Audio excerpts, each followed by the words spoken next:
everybody, in today's IGTV and YouTube channel we're going to look at a core exercise that is suitable. I'm going to show you the options for pregnancy, early postnatal, once your diastasis is functional, core strength has improved, postnatal posture has improved, and then advanced. Now the thing with all core exercises, if you're not doing them correctly or too fast, you're not going to get any benefit from them. So that's often why the easy, basic, lower level ones can look boring or too easy. And it's often because you are rushing through them and don't understand the basics. So that's what I'm going to explain to you in the first exercise. So the first exercise, suitable from 25 weeks pregnant. Again, it depends on bump size, fitness level, core function, etc. previous pregnancies. Postnatal, you can start with this one, okay?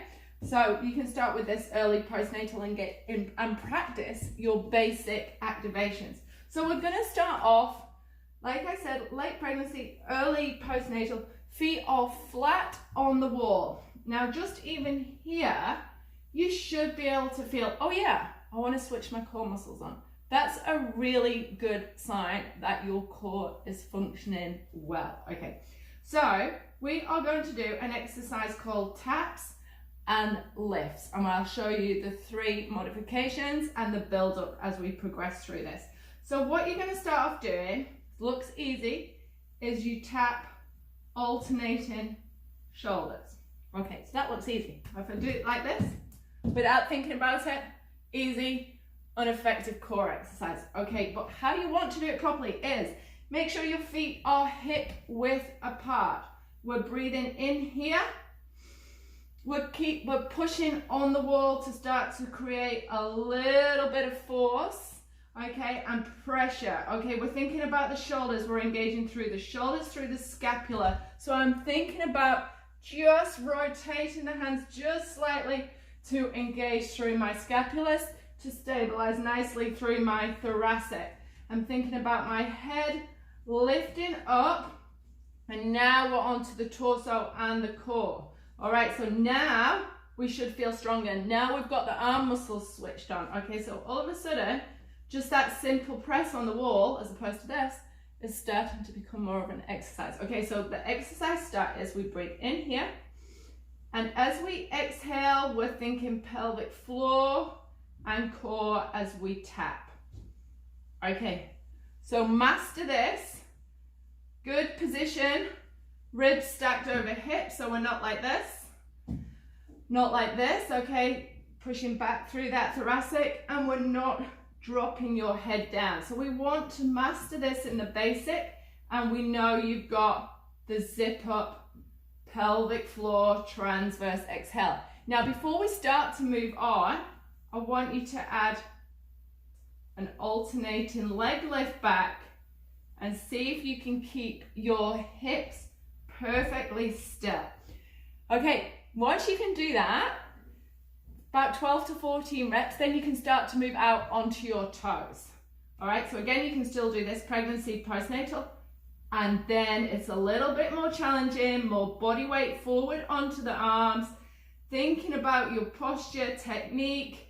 Again, then you can start to add the leg lifts. Okay, we're going to now move on to functional diastasis, in between what you can sort of kind of do up to around 25-ish weeks through your pregnancy. So the same exercise, but now we can do on a chair. Now a chair, harder platform is a little bit better than on your couch or sofa. You can do these on your couch and sofa, but it can press down on the wrist, okay? And again, there can be wrist issues through pregnancy and postnatal, so it helps to do it on a harder surface so you can really think about that scapular activation that I've just mentioned. All right, so why this is harder is because you can lean more body weight into it. So if you can't control it, there's much more pressure on the core. Okay, so you're much more likely with a weaker core system to fall forward and to sink into your shoulders in this position. So the same exercise again, you start from your shoulder taps, keeping still, not letting your head drop, 14 to 16 reps. once you've mastered that, you can then go into your slide and the leg lift back. So it's a push out. Can you see that? No, okay, so what we're doing is we're pushing out, on, again, keeping the hips nice and still. And then your advanced exercise is, of course, we've gone through them all now, and now you're on the advanced, which is more challenging. So nail these ones. Think still about everything I mentioned in that first video. Exhaling, zipping up.